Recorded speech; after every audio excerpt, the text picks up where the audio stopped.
اگر شما خواهید که به قله بلند رسید و هر چیز زودتر $1,000,000 فایده به دست آورید، به شما 3 چیز لازم است. یکم آرزو، دوم کمانده گروه یعنی شبکه شریکان با تجربه، سوم تما موضوع محصولات، خدمت رسانی یا اطلاعات برای $1,000,000. سوال به میان می آید که در کجاست چنین محصولات برای فروختن در بازار؟ در اصل آنها در اطراف شما حاضر در آنجا هست. خودی حاضر شما را آنها احاطه کردند.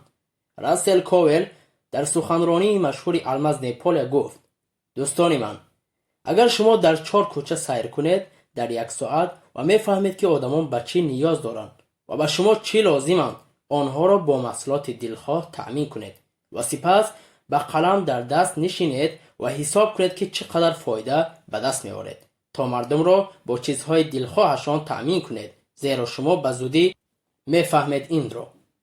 ثروتمندی در خود صدای آواز شماست. همه شرکت‌های کلانترین با یک ایده که در سر است آغاز شدند.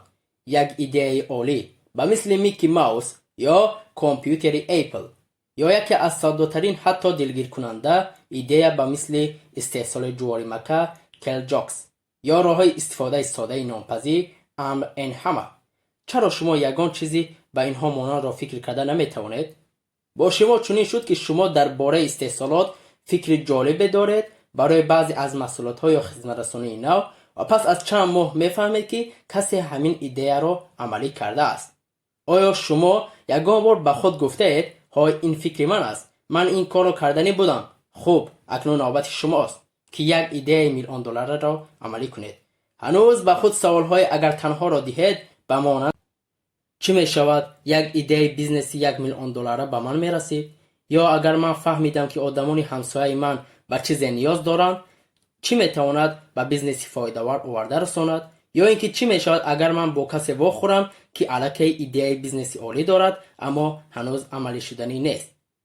خیلی فکر نکنید که شما همه اینها را چگونه اجرا میکنید، از کجا پول پیدا میکنید و چگونه آدمان خواهش خریدار محصولات شما را پیدا میکنند. بگذار اول ایده پخته رسد. سخنها از کتاب رابرت آلن. یک مثل شرقی است. یک مرد عاقل جهان را سیر کرد. در راه شبانه یک راهزن او را باز داشت و گفت: ایستا، شما کی؟ کجا می روی؟ و برای چی تو به آنجا می روی؟ حکیم به او نگریست و گفت: لطفاً با من بیایید، من به شما هر روز 10 تنگه طلایی می دهم تا که هر روز این 3 سوال را به من دهید. شما کی؟ کجا می روی؟ چرا شما به آنجا می روید؟ پرداخت کنید برای خود تا این 3 سوال سحرناک را به خود دهید و فراموش نکنید به آنها جواب دهید. اگر ابونچیان زیاد شود در کانال مذکور، ما خدا خواهد باز ایده های نو به نو را به شما پیشکش می نماییم. سربلند و موفق باشید.